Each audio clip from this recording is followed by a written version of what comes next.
اب مجھے ایک بات بتاؤ، یہ جب اسلام کو سنیں پڑھیں، ان کا تو بہت اٹریکشن ہے بھائی. امریکہ میں ایک گڑیا مسلمان ہوئی اس لیے کہ اس نے جنازہ دیکھ لیا کسی کا،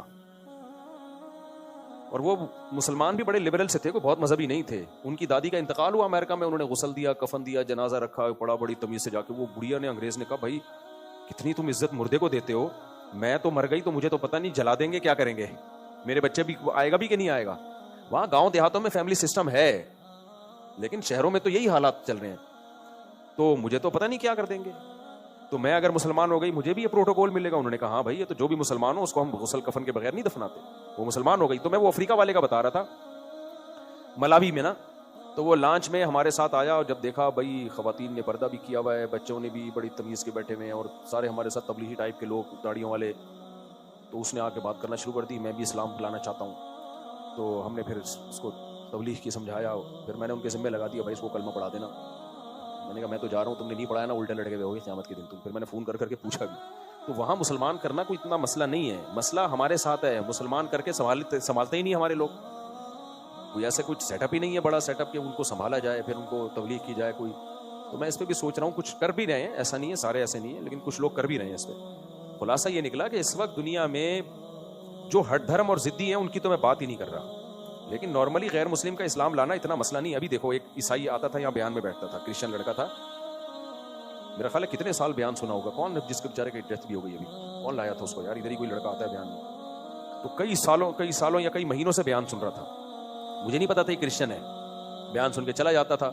تو کیا ہوا ہے 2-4 مہینے پہلے وہ آیا اور کہا کہ میں آپ کا، مجھے یاد دیکھ کے بھی پہچان گیا. میں نے کہا تم تو بیان میں آؤ. تو کہتے ہیں میں عیسائی ہوں لیکن میں اب اسلام لانا چاہتا ہوں. تو میں نے اس سے کہا سوچ لو اچھی طریقے سے، غور و فکر کر لو وغیرہ وغیرہ سمجھایا. پھر چلا گیا. وہ مجھے ڈر بھی لگ رہا تھا انتقال نہ ہو جائے یار، لیکن بہرحال انسان سوچے تو نا. تو پھر اگلے ہفتے دوبارہ آیا، کہہ رہا میں بالکل سوچ سمجھ کے مسلمان ہو رہا ہوں. تو اسلام قبول کیا اس نے، ابھی اسلام قبول کروایا ہے اس کو، یہیں بینچ پہ مسلمان ہوا. میرا کینیڈا کا سفر تھا، میں کینیڈا گیا تو وہاں کسی کا میرے پاس میسج آیا کہ اس کی ڈیتھ ہو گئی ہے، ایکسیڈنٹ میں انتقال ہو گیا. میں نے کہا کون؟ میں پہچان نہیں رہا تصویر پہ. میں نے کہا بھائی یہ تو وہی ہے جو ابھی. لیکن مجھے وہ حدیث، ایسے بہت واقعات اپنی زندگی میں دیکھے ہیں بھائی. تو حدیث میں آتا ہے کہ انسان برے عمل کرتے کرتے کرتے ایک بالش جہنم کے قریب پہنچ جاتا ہے، لیکن اللہ کے علم میں ہوتا ہے کہ یہ جنتیوں میں سے ہے. صحیح ہے نا؟ صحیح حدیث ہے. تو اتنا جہنم کے قریب ہو کر وہ اعمال شروع کر دیتا ہے تو جنتیوں والے ہوتے ہیں. اور اس کے الٹا بھی ہوتا ہے، نیک عمل کرتے کرتے جنت کے ایک بالش قریب ہوتا ہے، لیکن اللہ کے علم میں ہوتا ہے کہ یہ جائے گا کہاں؟ جہنم میں. عین وقت پہ مرتد ہو جاتا ہے، اس کو پتہ نہیں ہوتا اس کے بعد میری موت ہے. میں نے ایسے اپنی زندگی میں غیر مسلم اور بھی دیکھے ہیں، جوان مسلمان ہوئے 4 دن بعد ڈیتھ ہو گئی ایکسیڈنٹ سے. یا یہ بڑے خوش قسمت لوگ ہیں. اس لیے میں کوئی غیر مسلم مسلمان ہونا چاہے نا اس کو ڈیلے نہیں کرتا بھائی، موت کا کوئی بھروسہ نہیں ہے. ایک واقعہ تو میں بہت دفعہ سنا چکا ہوں. ہم جس مسجد میں رہا کرتے تھے پہلے، وہاں ایک عیسائی لڑکا آیا، ینگ تھا، 22-23 سال کا لڑکا، رمضان میں. اور یہ پرانے واقعہ ہے، جون جولائی کے روزے تھے ہمارے بچپن کے، جون جولائی کے بہت لمبے ٹف روزے تھے. اس میں تو مسلمانوں کا دل چاہ رہا ہوتا ہے کہ یار ہم تو عید کے بعد مسلمان ہو جاتے تو زیادہ اچھا.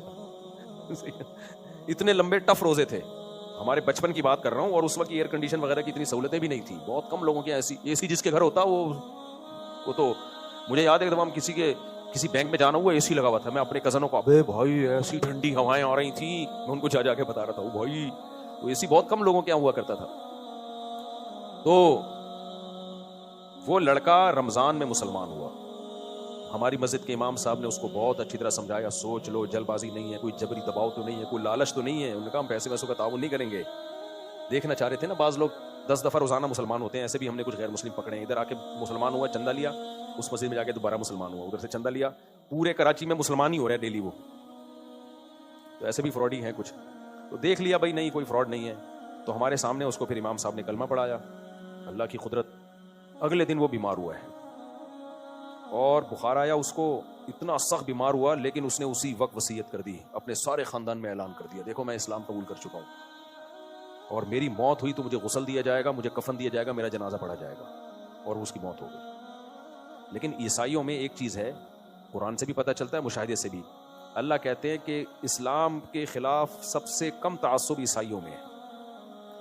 وَلَتَجِدَنَّ أَقْرَبَهُم مَوَدَّةً لِّلَّذِينَ آمَنُوا الَّذِينَ قَالُوا إِنَّا نَصَارَىٰ. سورہ نساء یا سورہ مائدہ کی آیات ہے کہ تم مسلمانوں کا سب سے بڑا دشمن یہود کو پاؤ گے اور مسلمانوں کے سب سے قریب تم عیسائیت کو پاؤ گے. تبھی دنیا میں اسلام قبول کرنے والوں میں جو کنورژن ہے نا سب سے زیادہ عیسائیوں کی ہے.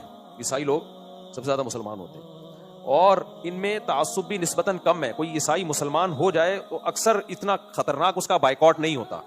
ہمارے بھی کرسچن کچھ دوست تھے نا, اسکول میں پڑھتے تھے, تو ان کے ہم دیکھتے تھے ان کے والدین کچھ زیادہ سختی نہیں کرتے, ٹھیک ہے, تو بلکہ بہت براڈ مائنڈیڈ سب نہیں ہوتے.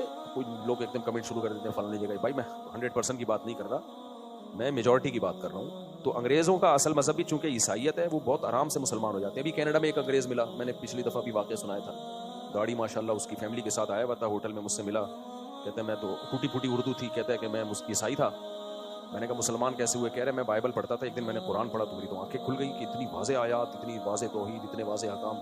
کہہ رہے بس میں نے ارادہ کیا مسلمان ہوتا ہوں. مسجد میں گیا, تبلیغ والے آئے ہوئے تھے 20 سال پہلے, ان کے ہاتھ پہ مسلمان ہوا. پھر مولانا شیخ الحدیث مولانا زکریا رحمۃ اللہ علیہ کا امریکہ میں مدرسہ تھا یار, انہوں نے بھی بڑے کام کرے گئے یار. کیا کیا کیا کام کر دیا یار انہوں نے. افریقہ میں ان کا کام, یو کے میں تو مدارس بھرے میں, ساؤتھ افریقہ تو پورا فتح کر لیا ہے. سارے شیخ الحدیث مولانا زکریا کے خلیفہ ہیں ساؤتھ افریقہ میں, مدرسے ہی مدرسے, زیمبیا میں, ملاوی میں, جہاں بھی جاؤ بھائی, اور گئے بھی ہیں. مفتی صاحب لاس اینجلس میں آگ بے قابو ہو گئی ہے, کچھ مسلمانوں کو اس پر خوشی ہو رہی ہے اور کچھ انسانی جانوں کے ضیاع پر بہت غمگین دکھائی دے رہے ہیں. اس قدرتی آفت عذاب یا آزمائش سے کچھ بڑے ظالم لوگوں کے گھر بھی جلے ہیں. اس پر کیا رد عمل دینا چاہیے؟ دیکھو کہیں بھی کوئی عذاب آئے یا آگ باغ لگے یا کوئی بھی مصیبت ہو, لوط علیہ الصلوۃ والسلام کی قوم کا عمل ہمارے سامنے ہے. وہ گناہوں میں مبتلا تھی. جب ان پر عذاب کے لیے اللہ نے فرشتے بھیجے تو وہ فرشتوں نے پہلے ابراہیم علیہ السلام کو آ کے خبر دی, ارسلنا الی قوم لوط, ہم قوم لوط کے پاس آئے ہیں اور ان کو تباہ کرنے کے لیے آئے ہیں. تو ابراہیم علیہ السلام نے اس پہ خوشی نہیں منائی تھی. قرآن کہتا ہے یجادلنا فی قوم لوط, ابراہیم علیہ السلام ہم سے جھگڑنے لگے.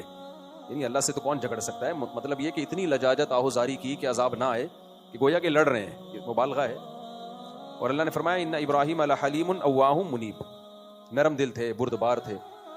تو انسان کسی کے عذاب کو دیکھ کے انسان پہ یہ سوٹ نہیں کرتا کہ وہ خوش ہو. ہمیں تو بس اللہ کے عذاب سے پناہ مانگنی چاہیے کہ اللہ نے جو کافروں کو بھی عذاب دینا ہے آخر میں ہی رکھے, دنیا میں اللہ کسی کو عذاب نہ دے. تو اس پہ خوشی نہیں بنتی جو آگ لگی ہے. یہ جب مان لیا جائے کہ وہ سارے ظالم ہی ہیں. ایسا ہوتا بھی نہیں ہے. جب کسی علاقے میں آگ لگتی ہے کچھ برے ہوتے ہیں کچھ اچھے ہوتے ہیں.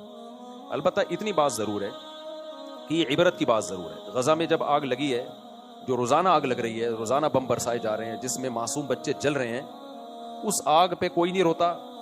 یہاں جب آگ لگی ہے تو پورے میڈیا نے اس کو فوکس کیا ہوا ہے, کوریج. تو ہم یہ نہیں کہہ رہے کہ اس آگ کو آپ کوریج نہ دیں, اس کو بجھانے کی کوشش نہ کریں. یہ جیسے انسان ہے تو غزہ میں رہنے والے بچے, عورتیں, وہ بھی تو انسان ہیں.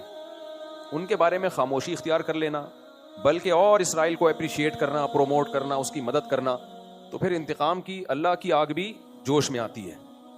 اور اللہ بتاتا ہے کہ تم جو کر سکتے ہو تم کرو, میں جو کر سکتا ہوں وہ میں کروں گا. وَمَكَرُوا وَمَكَرَ اللَّهُ وَاللَّهُ خَيْرُ الْمَاكِرِينَ. اللہ کہتے ہیں یہ میرے خلاف تدبیریں کرتے ہیں تو میں بھی تدبیر کرنے والا ہوں, اور میری تدبیر ان سے زیادہ پاورفل ہوتی ہے. تو ہم اس آگ پہ ہرگز خوش نہیں ہیں. اللہ اس آگ کو جلدی بجھا دے. بہت سے بے گناہ لوگ بھی ہوں گے اور بہت سے ظالم بھی ہوں گے. جیسے انہوں نے کہا کچھ ظالم صحافی جو ہے وہ اسرائیل کے اس عمل کو اپریشیٹ کرتے ہیں جو غزہ میں جو کچھ کر رہا ہے, تو ان صحافیوں کے گھر بھی جلے ہیں. نہ چلتے اچھا تھا, ویسے ہی اللہ ان کو ہدایت دے دیتا. لیکن یہ عبرت کی بات بہرحال ہے کہ اللہ جو عرش پر ہے وہ لا تحسبن اللہ غافلا عما يعمل الظالمون. اللہ کہتے ہیں اللہ کو غافل مت سمجھو جو کچھ ظالم لوگ کر رہے ہیں. تو اس لیے دنیا کو دونوں آگوں کے خلاف آواز اٹھانی چاہیے, دونوں آگوں کو بجھانے کی کوشش کرنی چاہیے. لاس اینجلس میں جو آگ لگی ہے اس کو بھی بجھانے کی کوشش کریں, لیکن میرے بھائی جو غزہ میں آگ لگی ہوئی ہے نا اس کو بھی بجھانے کی کوشش کرو, اور اس سے عبرت حاصل کرو کہ ایک آگ اللہ انسان لگاتا ہے اور کچھ آگے اللہ بھی لگا لیتا ہے. ہم تو حیران ہو رہے ہیں امریکہ جیسے ملک میں آگ لگ کیسے گئی. یورپ, امریکہ, کینیڈا, جاپان, ان ملکوں میں گیا ہوں, آگ سے بچنے کے لیے انہوں نے اتنی تدبیریں اختیار کی ہوئی ہوتی ہیں کہ آپ کی سوچ ہے. ہر بلڈنگ میں فوارے لگے ہوئے ہوتے ہیں, آٹومیٹیکلی آگ لگے گی تو یہ خود بخود یہ آن ہو جائیں گے. اور سڑکوں کے کنارے جو سڑکوں میں جو ہے نا ایسی جال بچھایا ہوا ہوتا ہے گیسز کا کہ جیسے ہی یا پانی کی لائنیں الگ سے ہوتی ہیں کہ آگ لگی تو یہ خود بخود کھل جائیں گی. اتنا ان کا آگ بجھانے کے جو ان کے جو سروسز ہیں وہ اتنی ایکٹیو ہیں کہ آپ سوچ بھی نہیں سکتے. اس کے باوجود لگ جاتی ہے. وجہ اس کی بھائی اللہ سے کوئی لڑ نہیں سکتا, اللہ سے کوئی لڑ نہیں سکتا. حادثات بہرحال ہوتے ہیں تو ہمیں ڈرنا چاہیے کہ جو اللہ ہے نا عرش پر وہ غافل نہیں ہے. تو اتنی بات ضرور ہے کہ ان بڑی طاقتوں کو ہوش کے ناخن لینا چاہیے کہ آپ غزہ پہ جس طرح سے خاموش ہو. ٹھیک ہے کچھ لوگ احتجاج وہاں بھی, امریکہ میں بھی عوام احتجاج کرتی ہے, یہ سارے امریکہ ایک جیسے نہیں ہیں, بہت سے لوگ غزہ کے حق میں آواز اٹھاتے ہیں, یو کے میں بھی, آسٹریلیا میں بھی, کینیڈا میں بھی, ہر جگہ آوازیں اٹھ رہی ہیں, لیکن وہ اتنی پاورفل آوازیں نہیں ہیں کہ اسرائیل باز آ جائے اس ظلم سے جو وہ غزہ میں کر رہا ہے. تو اس لیے یہ عبرت کا سامان ہے, عبرت والوں کو اس سے, اور پھر جو آگ میں جلتے ہیں تو ان کو احساس بھی ہوگا کہ آگ ہوتی کیا چیز ہے. جب تک انسان اس مصیبت میں خود نہیں مبتلا ہوتا نا, دوسرے کے غم کا احساس نہیں ہوتا.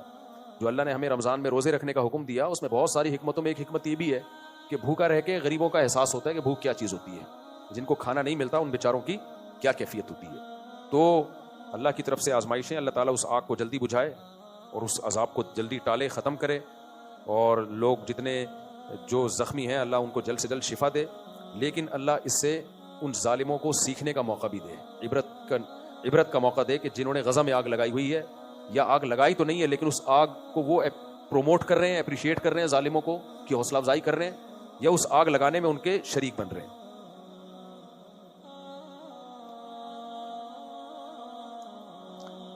دیکھو ظالموں کے لیے بد دعا کی جائے تو وہاں سارے ظالم نہیں ہے نا, مسئلہ یہ ہے. اسپیسیفک ظالم کے لیے بد دعا کرنا تو جائز ہے, وہ بھی شدید حالات میں, جب ظلم بہت بڑھ جائے تو اللہ نے اجازت دی ہے, لیکن پھر وہ صرف ظالم کی حد تک محدود رکھی جائے نا. میں گیا ہوں لاس اینجلس, سارے ظالم نہیں ہیں وہاں, بہت سے نیک لوگ بھی رہتے ہیں, بہت سے امریکی بھی ایسے ہیں جو اسرائیل کو سپورٹ نہیں کرتے, وہ غزہ کے حق میں, وہ غزہ پہ جو ظلم ہو رہا ہے اس کے خلاف ہیں, لیکن جب اس طرح کے اجتماعی عذاب آتے ہیں وہ تو سبھی لپیٹ میں آتے ہیں پھر اس کے. آج کل بہت سے امریکیوں کو مسلمان بنانا دنیا کا سب سے آسان کام ہے. باہر ملکوں میں ایک چیز کا ہمیں اندازہ ہوا کہ وہاں سب سے آسان کام غیر مسلم کو مسلمان بنانا ہے. تو وجہ اس کی ہے کہ وہ خالی کاغذ کی طرح ہے, ان کی خاندانی روایات تو ختم ہو گئی نا. انڈیا میں کسی جب ہندو مسلمان بنتا ہے نا تو اس کی پرمپرا اور پیچھے پورا خاندان اور وہ دھمکیاں اور قتل. گوروں کے یہاں تو یہ سیٹ اپ ہی نہیں ہے, چچا ماموں والا, صحیح ہے نا. اس کی انڈیویجول لائف ہے, وہ لائف کو انجوائے کر رہا ہے, اس کو تمیز سے بات سمجھاؤ وہ سمجھ جائے گا, وہ مان جائے گا وہ. لیکن وہاں کوئی تمیز سے یہ کام کر نہیں رہا, کر رہے ہیں لیکن بہت محدود پیمانے پر کام ہو رہا ہے, ورنہ کوئی صحیح طریقے سے کام کرے نا. اچھا بہت سے تنظیمیں جو کام کر رہی ہیں, جو ہم نے اتنے ہزاروں مسلمان کر دیے, ٹھیک ہے ان کو اپریشیٹ کرنا چاہیے ان تنظیموں کو, لیکن وہ جو انہوں نے مسلمان کیے ہوتے ہیں نا, وہ ان کی اتنی ایفرٹ نہیں ہوتی, وہ خود ہی مسلمان ہونے کے لیے تیار ہوئے بیٹھے ہیں لوگ. میں ملاوی گیا تو ایک بندہ لانچ میں نہیں, جس کی میں نے ولاگ بھی بنایا, ایک افریقی آیا, کرسچن تھا, وہ کہتا ہے میں ہماری داڑیاں ٹوپیاں دیکھی, کچھ مستورات بھی تھی ہمارے ساتھ, تو وہ ان کا پردہ وردہ بھی, نماز سب دیکھا اس نے, تو ان کی عورتوں کو تو پردہ ہی نہیں ہوتا. تو یہ چیز ویسے ہی اٹریکٹ کرتی ہے یار, کہ ان کی خواتین کیسی باپردہ, بچیوں نے بھی اسکارف پہنے ہوئے ہیں, بچوں کے بھی پورے ڈریس ہیں. یہ چیز خود انسان کو, ہر خاندانی آدمی چاہتا ہے یار کوئی تمیز کی زندگی ہو. تو وہ آیا اور کہنے لگے, یہاں سے یورپ جاتے ہیں لوگ, لڑکے سوچتے ہیں ابے یار اس ٹرک میں جا رہے ہوتے ہیں. تو یہ سب 2-4 دن کے مزے ہیں, اس کے بعد یہ نیچرل لائف نہیں ہے. انسان کو پردے والی عورت ہی اچھی لگتی ہے, اپنی بیوی بیٹی ماں کو سب لوگ, مرد پردے میں ہی اچھی لگتی ہے اس کو, وہ کہ یار پردے میں ہی رہے, بیوی بھی پردے میں ہی اچھی لگتی ہے. تو عجیب سا, میں تو وہاں گیا نا ایک گھر میں کسی اس کنٹری کا نام نہیں بتاؤں گا, میں نے پہلے بھی واقعہ سنایا تھا. تو مجھے انگریزوں کے گھر اندر سے دیکھنے کا بڑا شوق تھا کہ یار ان کا کلچر تو نظر آئے. تو ایک کنٹری میں ہمارا جانو انگریز نہیں تھے, وہاں پہ غیر مسلم تھے, گورے نہیں تھے, لیکن گوروں کے ٹائپ کے ہی ہو گئے ہیں ساری دنیا. تو وہ بھی بڑا ترقی یافتہ ملک تھا. تو میں نے ان سے کہا یار تھوڑا مجھے گھر کے اندر کو تو دکھاؤ نا کیا ہے. تو وہ ان کے پڑوس تھے, انہوں نے بات کر لی. ایک انکل باہر کھڑے ہوئے تھے, ان سے اجازت لی کہ یہ اسکالر ہیں, پاکستان سے آئے ہیں, یہ آپ کے گھر کے اندر کا سیٹ اپ دیکھنا چاہ رہے ہیں, کیا ہوتا ہے, یعنی کیسے رہتے ہیں آپ لوگ, ہمیں یہ ہے شوق بہت. اس نے پی ہوئی تھی نا, قمیض اتاری بھی تھی, شکر ہے نیچے پہنا ہوا تھا, ورنہ پینے کے بعد بعض دفعہ وہ سمجھتا ہے کہ پہنا ہوا ہے, وہ ہوتا نہیں ہے پہنا ہوا, اوپر سے قمیض اتری بھی. تو میں نے کہا قابل برداشت ہے, تو یہیں گھوم رہا ہے نا. اس نے کہا ہاں ٹھیک ہے چلے جاؤ. اب ہم لوگ جب کسی کو گھر میں لے کے جائیں, پہلے بیگم پردہ کر لو, ایسا ہی ہوتا ہے نا, مستورات ایک سائڈ پہ ہو جائیں. اس نے کہا گھس جا, اسپینش زبان میں بولا وڑ, ٹھیک ہے نا. ہم نے کہا یار کوئی پردہ کچھ بھی نہیں.